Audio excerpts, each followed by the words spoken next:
নমস্কার বন্ধুরা, আমি দীপিকা।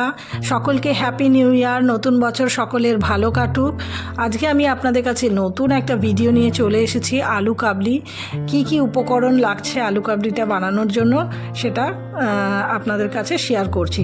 তো দেখুন, এখানে আমি আলু সেদ্ধ করে রেখেছিলাম, শসা কুচিয়ে রেখেছিলাম, ধনেপাতা, কাঁচা লঙ্কা, এখানে মটর আর ছোলা সেদ্ধ করে রেখেছি, এটা তেঁতুল, সেটাকে আমি জলে ভিজিয়ে রেখেছিলাম, বিট নুন, আর এটা ধনে জিরে ভেজে শুকনো খোলায় লঙ্কা দিয়ে ভেজে আমি গুঁড়ো করে রেখেছিলাম মশলাটা, আর লাগছে গোলমরিচ গুঁড়ো। তো দেখুন, এখানে আমি আলুগুলোকে আগে প্রথমে সেদ্ধ করে রেখে দিয়েছিলাম, সেগুলোকে আমি টুকরো টুকরো করে কাটবো।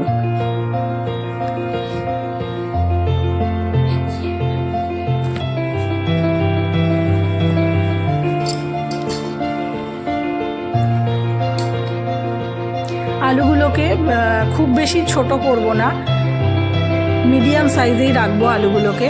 কাটা হয়ে গেছে, তারপরে আমি এর মধ্যে দেব ছোলা আর মটর সেদ্ধ করে রেখেছিলাম ভিজিয়ে, সেইটাকে আমি এর মধ্যে দিয়ে দেব।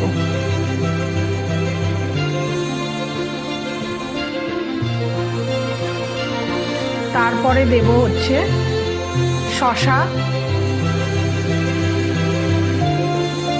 এমনি কাঁচা ছোলা আমি রেখেছিলাম, কিছুটা সেদ্ধ করেছিলাম আর কিছুটা রেখে দিয়েছিলাম, শুধু দেবো এমনি। লঙ্কা দিয়েছিলাম, একটু ধনেপাতা কুচি দিয়েছিলাম,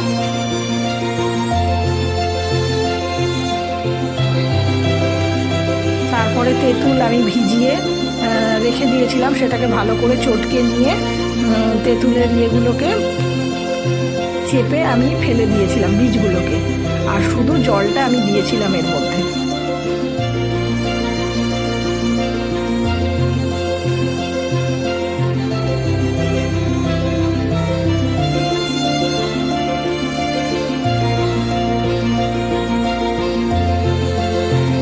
দেখুন, ভালো করে চেপে নিতে হবে। তারপরে এর মধ্যে বীজ যেন না থাকে সেটা ফেলে দিয়েছিলাম, দিয়ে তারপরে এই তেঁতুলের জলটাকে আমি আলু কাবলির মধ্যে দিয়ে দেব। খুব বেশি আমি টক করিনি, যদি আপনারা একটু টক বেশি খেতে ভালোবাসেন তাহলে আপনারা আরেকটু বেশি করে দিতে পারেন, আমি সামান্যই দিয়েছিলাম।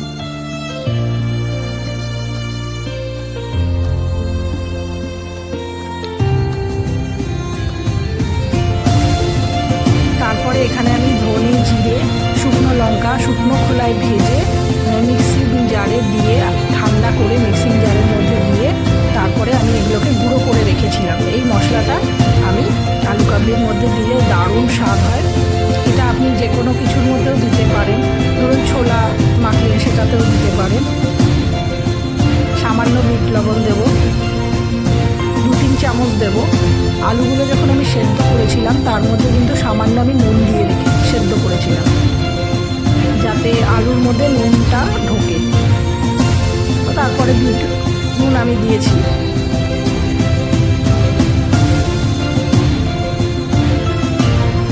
গোলমরিচ, গোটা গোলমরিচ বাজার থেকে কিনে এনেছিলাম, সেটা আমি মিক্সিং জারে দিয়ে গুঁড়ো করে নিয়েছিলাম, সেটাই আমি এর মধ্যে 2 চামচ দিয়ে দেবো।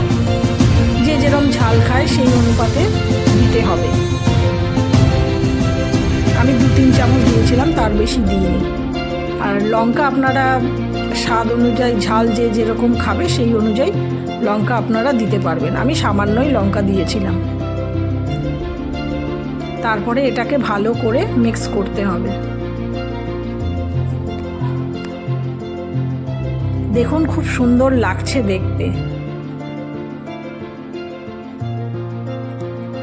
ছেলেবেলায় আমরা স্কুলে যে কাকুদের থেকে টিফিনের সময় আলু কাবলি খেতাম, সেই কথাগুলো খুব মনে পড়ে।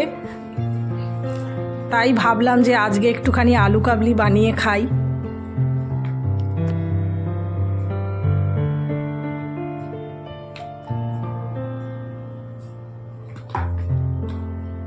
আপনাদের কার মনে পড়ে সেই ছেলেবেলার কথা, অবশ্যই আপনারা কমেন্ট করে জানাবেন। দেখুন, এখানে আমার আলু কাবলিগুলো মিক্সড হয়ে গেছে। এখানে দেখুন, আমার ছেলে আবার একটা একটা করে তুলে খেতে লাগছিল। তো পুরো ভিডিওটা দেখার জন্য সকলকেই ধন্যবাদ। ভালো লাগলে একটা লাইক করে দেবেন, শেয়ার করে দেবেন আর চ্যানেলটাকে সাবস্ক্রাইব করে রাখবেন।